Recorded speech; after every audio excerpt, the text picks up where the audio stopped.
Jessii Vee, and welcome back to another episode of movies. I am so glad that you guys have been enjoying this series. I hope I haven't been ruining your childhoods too much, you know what I mean? But today I thought I would talk about 18 things that are wrong with the Princess Diaries. Specifically, we're going to be talking about the very first movie, and the reason why I got this idea to make this video is because I recently found out that they're making a Princess Diaries 3, which is insane. I was literally obsessed with these movies when I was a kid. Even now, like, I would binge watch it now again. I say binge watch as if there's so many movies, but there's just 2. But yeah, I'm pretty sure Anne Hathaway was talking about how they just got a script for the Princess Diaries 3, so I'm pretty sure they're doing it. Don't quote me on it, but I would love them to. So I thought that I would rewatch the very first movie and just talk about the things that I thought were kind of wrong. I also did a lot of research, so some of these points aren't just from me, they're from people on the internet. And as usual, if I miss any points, definitely comment what you think down below, and yeah, let's get into this Princess Diaries. Oh, also, if you have not entered the backdrop giveaway for this backdrop behind me, this creepy, fantastical forest. Fantastical?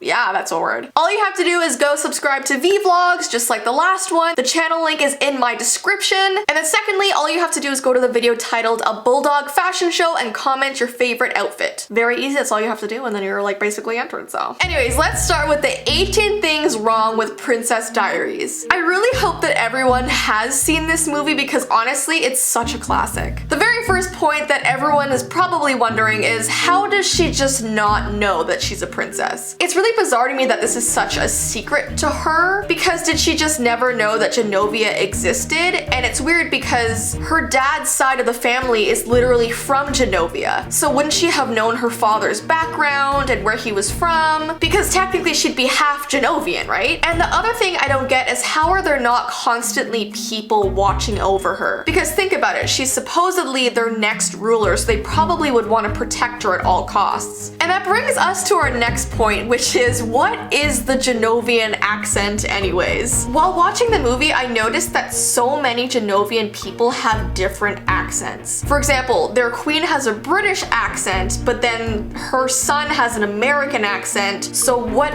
are they? Now I literally have their anthem stuck in my head. Genovia, Genovia, forever will your banner raise? Raise?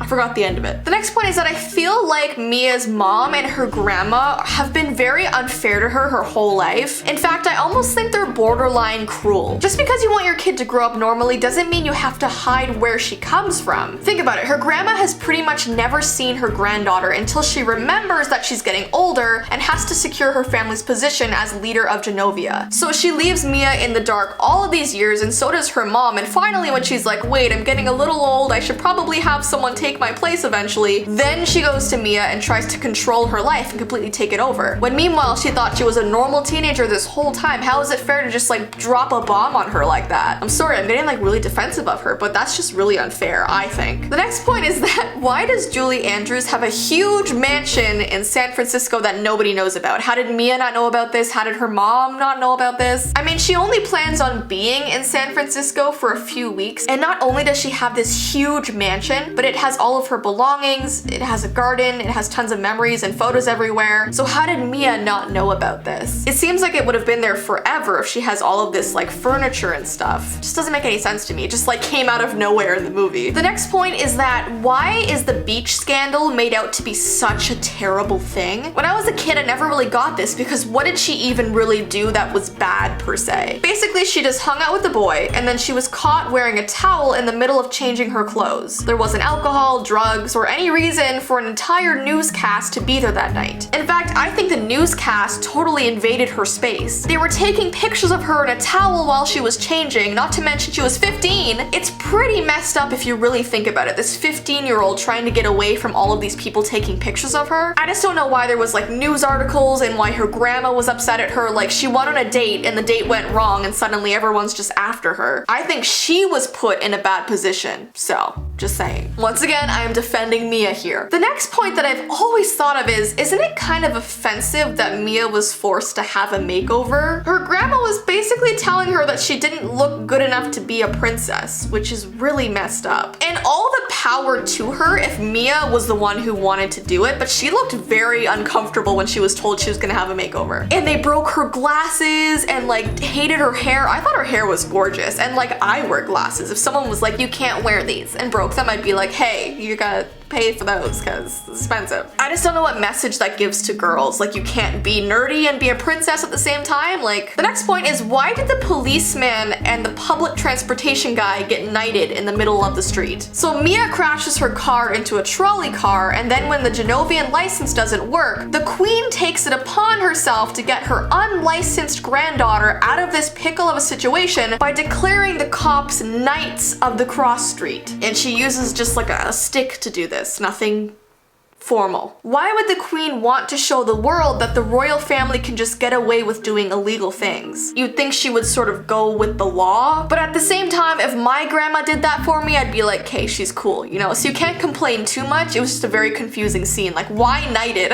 Okay, is it just me, or is Lily really rude? When I was a kid watching the movie, I could not stand her. And I know a lot of people love Lily, and that's cool, but I'm pretty sure my sister and I can both agree that she's just very, she's a handful. I know she's Mia's best friend and all, but whenever I watched the movie as a kid, I always felt like Lily was just really rude all of the time. Like, she got on my nerves quite a bit. I found myself being frustrated for Mia a lot of the time. Like, when Mia showed her the new hairstyle she got, she responded with, "Who destroyed you?" instead of, "Hey, I love your hair." Imagine going to your best friend and being like, "Hey, look at my awesome new hair," and they were like, ew. It's just offensive. Like, be supportive, Lily. Next point. Was anyone else confused as to what a palate cleanser was when they were a kid? Remember that part in the movie where Mia is at the dinner party and she takes a huge bite of that green stuff that looks like ice cream, but then she gets a brain freeze? I literally never understood what that was, but apparently in real life it's very cold and tastes like mint or something. And it's weird because the only time I've ever seen a palate cleanser being used has been in that movie. I've never seen it anywhere else. I've never seen it in restaurants,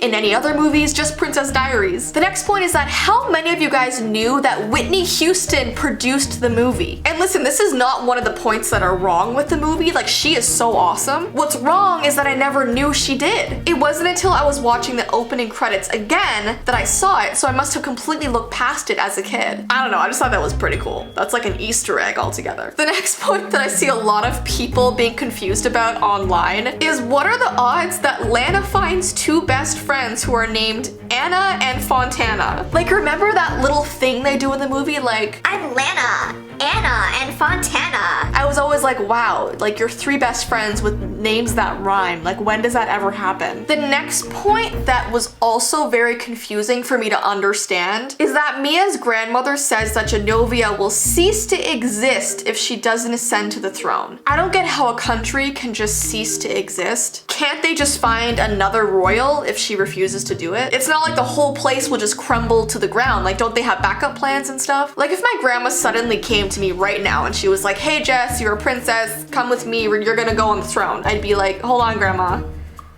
No? Like, you can't go your whole life thinking you're something else and then you're something other.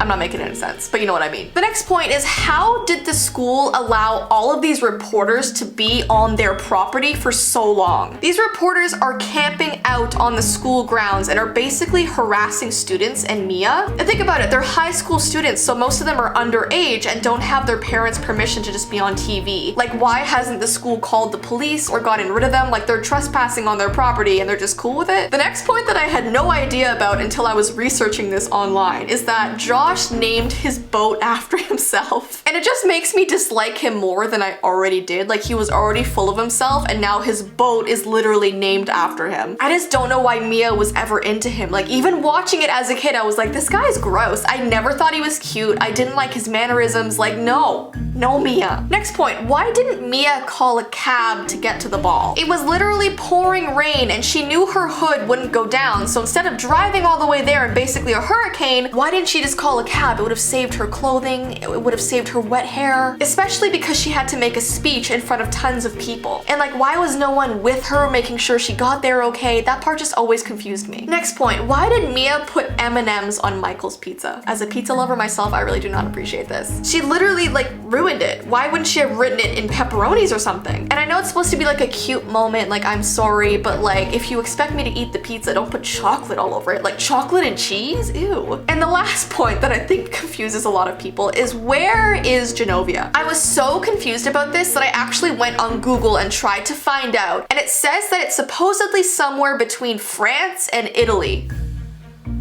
So, I don't know, I have a lot of questions about Genovia. It just doesn't make any sense to me. But anyways, those are the 18 things that I thought were a little bit weird about Princess Diaries, but even with those things being around, I still love the movie. Like, nothing will make me not like the movie. So if you guys were offended by me making this video, just know that I love it just as much as you do, okay? I will continue watching it. In fact, I wanna watch the first and the second one tonight. I wonder if Tyler will want to watch it with me. But yeah, honestly, if a third movie comes out, I will be the first one at the theater for real. But yeah, I hope you guys enjoyed this video. If you want me to continue making this series, definitely give this video a thumbs up and comment some movie ideas down below. But yeah, I hope you guys have an awesome rest of your day, and I will see you in my next video.